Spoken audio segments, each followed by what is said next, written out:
Raid boss number 11, Excadril, starts permanent sand to start the fight. You missed the beginning. Turn 1, we just set both screens, a burn and tailwind to begin, and you're looking at turn 2 as it plays out now.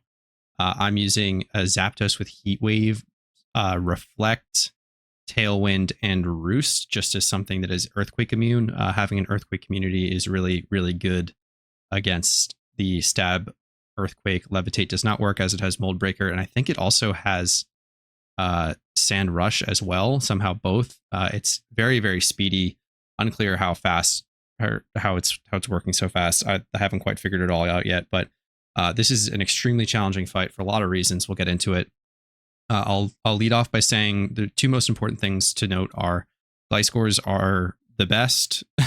Just they're going to carry you for this fight.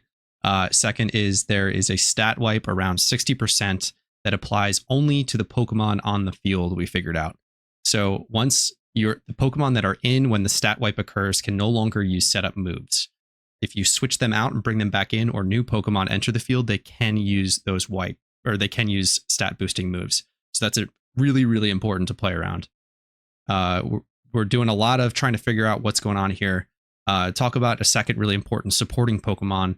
Altaria you can get from Cherish Balls at level 100 with the moveset Helping Hand, Tailwind, Haze, and Will-O-Wisp. It's extremely useful because it also has the ability Cloud9, which negates weather effects, and that's the only way you're going to deal with sand in this fight is to negate it with Cloud9. I've heard other people using Golduck to do it as well. That's going to be really a key, I think, is speed control through weather control, and then speed control through Tailwind. Reason being is you're going to want to have out a lot of Earthquake immune Pokemon that's going to force the AI to choose Rock Slide. And if you are eating multiple Rock Slides, you are going to be just in a world of pain. Flinches are just going to be happening constantly. Did a quick check of the Vigoroth base stats there. I was curious what we were working with.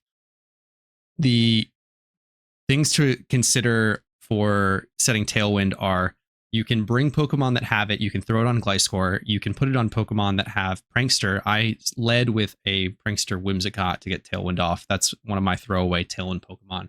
Another really, really, really good one for this fight is Murkrow. One of the keys for Murkrow there is the fact that it also can carry Haze at around 25 to 20%.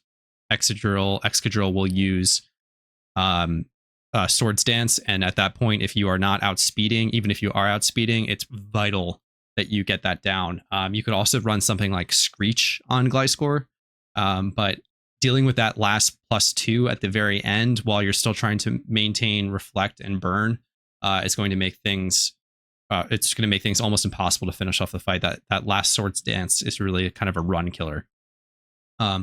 So if we're doing a lot of coordinating here, Altaria is very good to swap in on and then to use Tailwind to allow whatever Pokemon that can use Tailwind to get it off before the Rock Slides start to hit. So it's a really good switch in, even if it is just a sacrifice switch in to allow something to outspeed. Then if it does live, it's got a great toolkit. You can use Helping Hand to help whatever Pokemon is next to you in that pairing do damage. Just to note that you can't use Helping Hand to anyone on the field. It has to be the Pokemon in your pair on the left or right. There's like an invisible wall in between the 4 Pokemon on the field. So it's overall just a very good Pokemon. I think that going forward, I'm going to run Citrus Berry on it and run Leftovers on my Zapdos. But you could also potentially run Leftovers on that as well. Zapdos ended up being a decent pick. Obviously, Electric Immunity from Excadril, but you can get around that I used Heat Wave. You could do something like Surf as well. There's a couple options. Just a very bulky Pokemon, has really good utility. It's basically just a good support option. We coordinated a lot around the Altaria switch-ins and Tailwinds. If I were running this in solo queue, and when I do run this in solo queue shortly, I'm going to focus on just maintaining Tailwind as long as I possibly can, and setting up with a Gliscor later on. I think that the key will be to allow your team to do as much damage as they can without getting flinched. If your team is just constantly getting Rock Slide flinched or just taking damage with while they're trying to bring their gym run Typhlosions or their gym run Blastoises to do big damage. It's just not going to be a good time, and you're not going to be very successful. So coming up, we're coming up on the stat flip or the stat wipe shortly at about 60%. It was actually pretty clutch here because you see that I've gone through most of my support Pokemon on the party on the right already. Not ideal, obviously, to be down to 3 at 60%, but we do clear the stat wipe, I believe, and my Sableye lives, allowing me to get my Gliscor in clean after the stat wipe. And you can see me set up here just to show the point of after the stat wipe, you can increase your stats. As far as Gliscor set goes, you'll want to run Earthquake. Excadril does use Magnet Rise around 40%, but it's similar to Zebstrika that it wears off after about a turn and a half. I think it's supposed to last 4 turns, so it goes through quickly for the boss, 4 or 5. I forget off the top of my head. I do get the Wisp off too, living with Sableye, so that was just another really clutch moment for it to stay up. That the Altaria switch in allowed for the Tailwind as well, just getting a lot more effective work off there. Altaria just kind of a support carry, if you will, just kind of doing a lot of different things and doing it very well. Unfortunately, just very, very, very frail is its only drawback. It's tough to get more than one move off, and sometimes it's even just a switch sacrifice. So now that I'm in trying to figure out how much I can set up, how greedy I can get, the other thing to consider is you'll probably want to run Haze at around 20%, so it's not worth a huge setup, but it's definitely worth it to get a Swords Dance off or 2 on your Gliscor. Same thing with the beginning of the fight. If you are like a lead Gliscor, worth getting at least 1 Swords Dance off to boost that damage in the interim until you do get your +2 cleaned off. Another thing that you could potentially consider is something like Harden, or I believe it's Harden. One of the defense boosters on Gliscor I've heard is pretty effective as well. I could see that doing great work. I have Roost on mine. I don't believe I ended up using it.